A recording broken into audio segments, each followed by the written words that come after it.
Cancer healer centre, a new beginning. Delhi विधानसभेच्या 70 जागांसाठी मतदान। सत्ताधारी आम आदमी पक्षाला भाजप आणि काँग्रेसचं दुहेरी आव्हान। 8 तारखेला निकालानंतर दिल्लीचा मुख्यमंत्री ठरणार। सकाळी 9 वाजेपर्यंत 8.10% मतदान।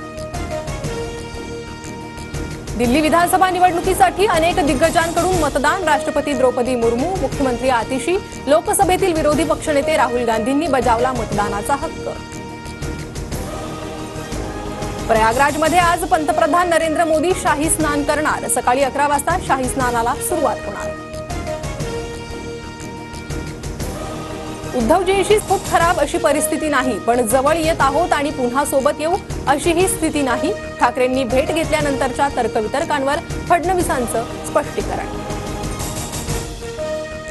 माझ्या पक्षातला निर्णय कोर कमिटीशी बोलून घेईन। निर्णय घेताना सर्व बाजूंचा विचार करावा लागतो, सल्ले घ्यावे लागतात। मुंडेंप्रमाणे भाजपातल्या एखाद्या मंत्र्यांसंदर्भात वाद झाला असता तर काय करणार, या प्रश्नावर फडणवीसांचं उत्तर।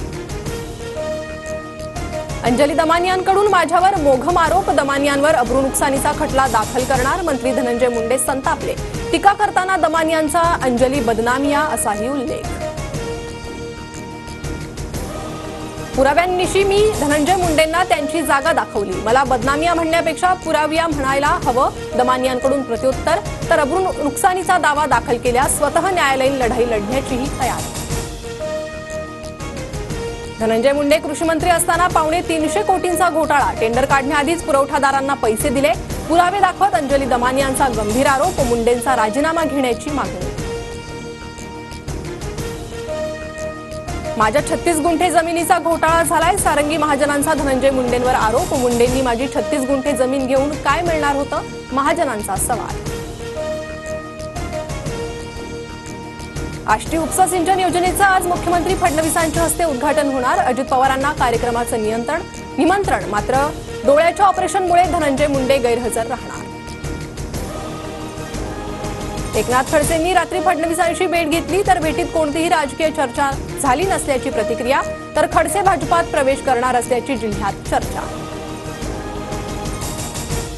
संजीवराजे नाईक निंबाळकरांच्या घरावर आयकर विभागाचा छापा। सकाळी 6 पासून चौकशी। संजीवराजे निंबाळकर हे रामराजे निंबाळकरांचे चुलत बंधू। कथित खिचडी घोटाळा प्रकरणात ठाकरेंचे निकटवर्तीय सूरज चव्हाणांना जामीन मंजूर। आज पत्रकार परिषद घेऊन आरोपांवर उत्तर देणार। सगळेच गद्दार होऊ शकत नाही, हे सूरजने दाखवून दिलं। उद्धव ठाकरेंकडून कौतुक। चौफेर टीकेनंतर अभिनेता राहुल सोलापूरकरची दिलगिरी। शिवरायांचा अपमान करण्याचा हेतू नव्हता, तसा विचारही करू शकत नाही। माझं वक्तव्य तोडून विपर्यास करण्यात आला। सोलापूरकरकडून शिवप्रेमींची माफी।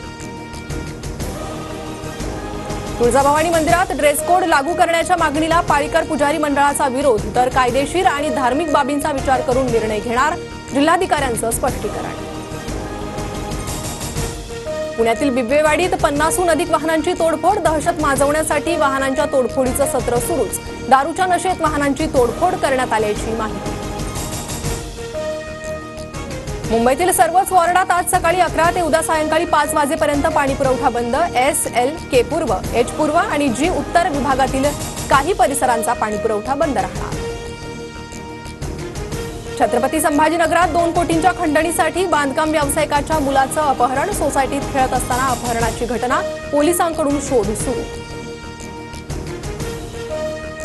म्हाडाच्या कोकण मंडळाच्या 2264 घरांसाठी आज सोडत। ठाण्यातील काशीनाथ घाणेकर नाट्यगृहात सोडत काढण्यात येणार।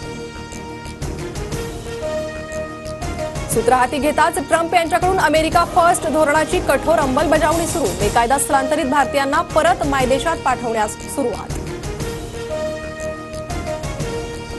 Cancer healer centre, a new beginning.